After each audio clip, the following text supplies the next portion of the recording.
So it's done. Chancellor Reeves has delivered the autumn budget 2025, and many of us were bracing ourselves for the absolute worst when it came to her green policies. The message we expected was clear.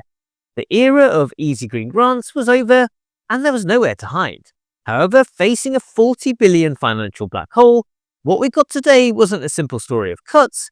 Instead, it's a budget of mixed signals and surprising twists for our green agenda. We have confirmation of major high-impact policy changes that will certainly change the trajectory of net zero forever, but perhaps not entirely in the way we expected.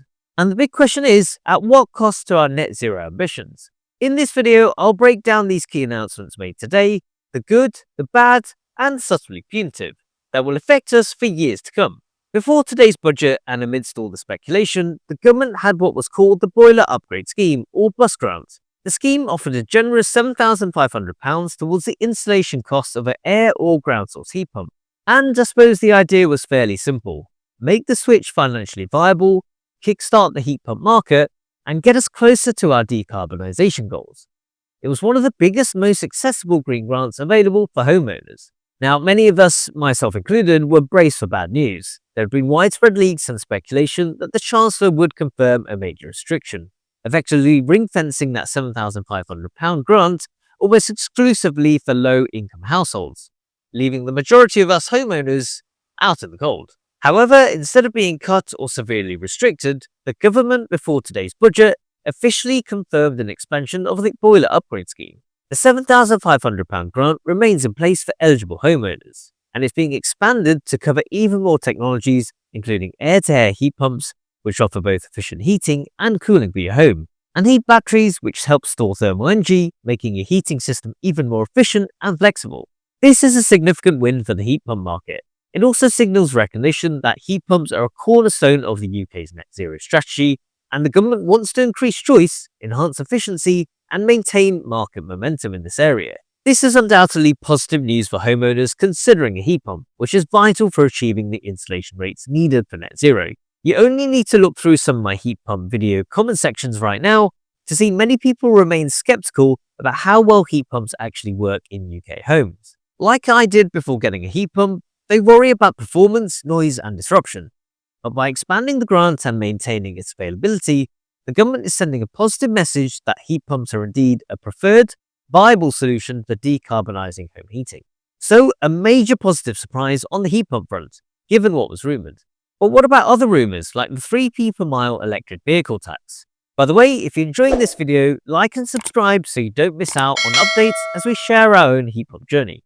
Every time someone fills up their car with petrol or diesel, they pay something called fuel duty. This fuel duty currently makes up about 36% of the price of petrol at the pump in the UK, based on late 2025 data. That means that for every litre of petrol, roughly 36% of what is paid goes directly to the government as fuel duty, with the rest covering the basic price and VAT. Now that more of us are charging up rather than filling up, the government has finished turning a blind eye to the declining fuel duty revenue and wants to recoup some of that lost money. The Chancellor confirmed that the plan is to introduce a 3p per mile charge for electric vehicles. This scheme, which is suggested to begin around 2028, is expected to cost the average EV driver an estimated £250, based on driving 8,333 miles per year. This is in addition to the Vehicle Excise Duty VED or road tax of £195 that was brought in for EV drivers on the 1st of April 2025. But there is some good news here. The £40,000 luxury car tax that came in force in April 2025 for EVs, which is meant for luxury premium vehicles, has been increased to £50,000. This adds an additional £425 per year from years 2 to 6. So from £0 a year ago to a massive £875 a year.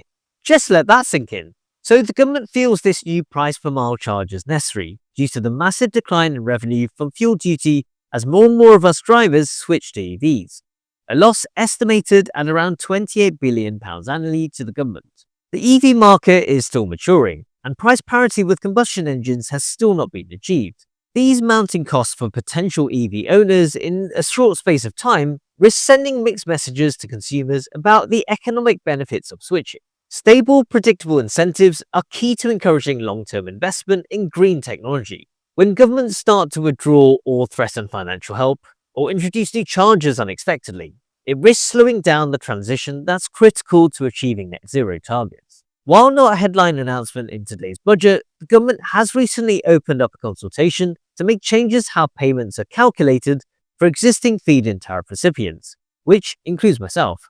For years, many of those FIT payments were indexed to the Retail Price Index, or RPI, to ensure they kept pace with inflation. But RPI is being phased out. Now the government is proposing to switch that indexation to the Consumer Price Index, or CPI. Why does this matter? Because CPI is almost always lower than RPI. This change means that the future inflation-linked increases to FIT payments will be smaller than they would have been under RPI.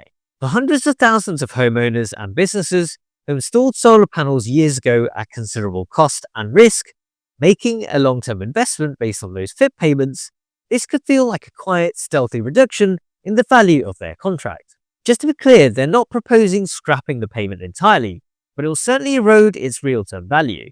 This is a clear example of the government looking to reduce its financial commitments, even for schemes that were established long ago, and it reinforces the message that the era of easy green money, even for existing agreements, is definitely being scrutinised. Today's Autumn Budget 2025 has certainly delivered a mixed bag for the UK's green agenda. We saw a genuine and frankly surprising expansion of the boiler upgrade scheme, which was a clear win for clean heating and a positive signal that the government is, at least in some areas, doubling down on direct support. But let's not be naive. These positives are set against some significant shifts. The new EV pay-per-mile tax and the luxury car tax will add hundreds, potentially over £1,000 to the annual running costs for many electric vehicles. This sends a very confusing message to consumers and risks slowing down the momentum of EV adoption, just when we need to accelerate it. And then there's those subtly punitive changes, like the proposed shift in fixed indexation. This for change isn't a headline grabber, but it quietly chips away at long-term commitments, shaking confidence and showing that even past green investments aren't immune to scrutiny when the Treasury moves the goalposts to find those savings. Ultimately, what we've witnessed today is a green balancing act. Chancellor Rachel Reeves is trying to juggle a massive financial black hole, the immediate cost of living crisis, and our long-term net zero commitments. The challenge is whether this particular balance will actually deliver the rapid, sustained transition we so desperately need. My personal takeaway: don't stop doing your bit. Research those heat pump options, crunch the EV numbers carefully with these new taxes in mind, and continue to push for clearer, more consistent green policy. Because while the government might send mixed signals, the science of net zero is absolutely clear. It's up to all of us to keep the pressure on. But what are your thoughts on today's budget? Let me know in the comment section below. And if you found this video useful, please like it and subscribe to the channel, and check out some of my other videos appearing on your screen right now. Thanks as always for watching, and I'll see you in the next one.